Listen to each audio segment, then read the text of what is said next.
ധ്യാൻ ശ്രീനിവാസനെ നായകനാക്കി ഇന്ദ്രനീൽ ഗോപികൃഷ്ണൻ, രാഹുൽ ജി എന്നിവർ സംവിധാനം ചെയ്ത ചിത്രമാണ് ഡിറ്റക്റ്റീവ് ഉജ്ജ്വലൻ.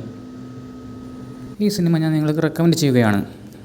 ചിത്രത്തിന് നല്ല പോസിറ്റീവ് റെസ്പോൺസാണ് ലഭിച്ചുകൊണ്ടിരിക്കുന്നത്. ഒട്ടും തന്നെ ലാഗോ ബോറടിയോ ഇല്ലാതെ ഈ ചിത്രം കണ്ടു തീർക്കാൻ പറ്റുന്നുണ്ട്. ഇതിലെ ട്വിസ്റ്റും സസ്പെൻസും നമുക്ക് ഒട്ടും തന്നെ എക്സ്പെക്റ്റ് ചെയ്യാൻ കഴിയുന്നതല്ല. ഈ സിനിമയുടെ editing, cinematography, music, colour grade എന്നിവയെല്ലാം തന്നെ മികച്ചു നിൽക്കുന്നു. ധ്യാനിൻ്റെ ആക്ടിങ്ങും വളരെ നന്നായിട്ടുണ്ട്. ഒരു വർത്ത് വാച്ച് മൂവി തന്നെയാണ് ഡിറ്റക്റ്റീവ് ഉജ്ജ്വലൻ.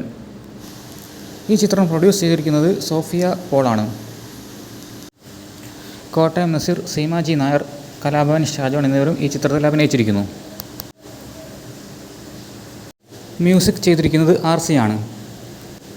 മ്യൂസിക് എല്ലാം വളരെ നല്ല രീതിയിൽ തന്നെ ചിത്രത്തിൽ വന്നിട്ടുണ്ട്. മലയാള സിനിമയിലെ ഒരു പ്രമുഖ നടൻ ഇതിൽ ഗസ്റ്റ് റോളെ അഭിനയിക്കുന്നു. അത് സസ്പെൻസ് ആയതിനാൽ ഇപ്പോൾ വെളിപ്പെടുത്തുന്നില്ല.